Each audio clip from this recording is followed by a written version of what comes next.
नमस्कार, स्वागत है आपका वी टाइम न्यूज पर और आपके साथ मैं हूं पहली चौहान। बढ़ते हैं खबरों की ओर।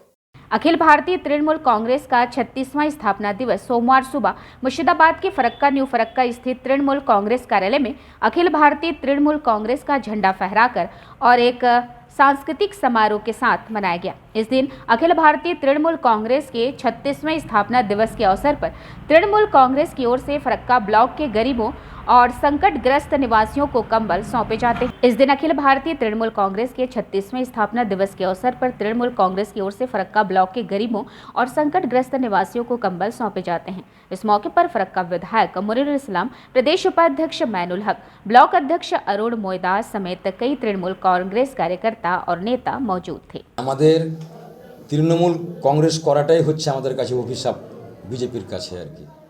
কারণ অন্যায় করা এবং অন্যায় দেখা, অন্যায় সহ্য করা এটাও একটা অপরাধী। কারণ প্রত্যেকটা মানুষকেই অন্যায়ের প্রতিবাদ করতে শিখতে হবে। তা আমরা যতই আমাদেরকে ইডি, সিবিআই, ইনকাম ট্যাক্স যে কোনো সংস্থা দিয়ে আমাদেরকে হয়রানি করার একটা চেষ্টা করে বিফল হবে। কারণ আমরা মমতা ব্যানার্জি যে ধরনের লড়াই সংগ্রাম করে এই জায়গায় এসছে তারই আমরা সৈনিক বা যোদ্ধা বলি আর কি। তা আমাদেরকে ওই সব সংস্থা দেখিয়ে CBI, ED, income tax, NI যে কোনো সংস্থা হোক না কেন আমরা সেই জায়গা থেকে সরে আসবো না। অন্যায়ের প্রতিবাদ আমাদের হবে। আমরা মাথা কাটাতে পারি কিন্তু মাথা ঝুঁকাতে পারি না। তা আমরা এই সরকারের তীব্র নিন্দা করছি। কারণ আপনারা জানেন 2021 সালের আগে পর্যন্ত শুভেন্দু অধিকারী সেকেন্ড ম্যান ছিলেন তৃণমূল কংগ্রেসের। আমরা বারবার বলা সত্ত্বেও ওনার কিছু হচ্ছে না। 2014 সাল থেকে কেন্দ্রে বসে আছে, তাদের কিছু হচ্ছে না। আজকে আমি যদি পাপ করে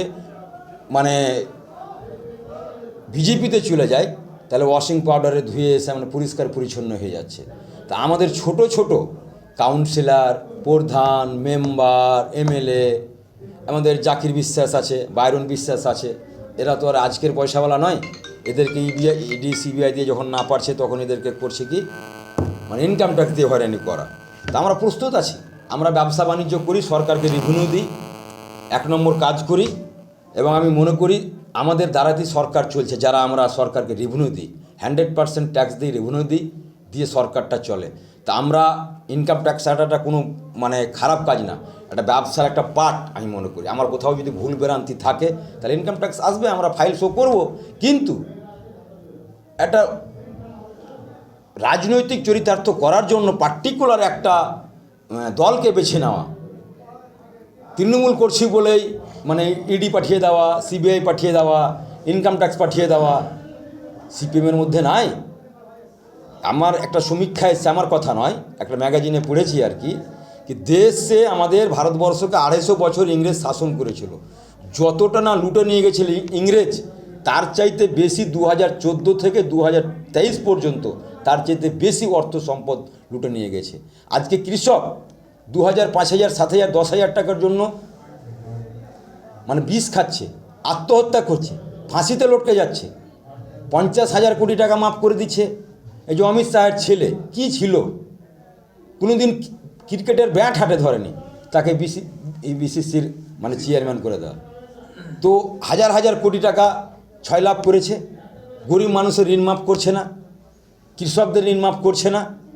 আর আদানি, আম্বানি অনেক যারা দেশ থেকে অনেক টাকা নিয়ে পালিয়ে গেছে, যে সহযোগিতা করেছে কেন্দ্রীয় সরকার, যে বিজেপি সরকারের দ্বারা পরিচালিত।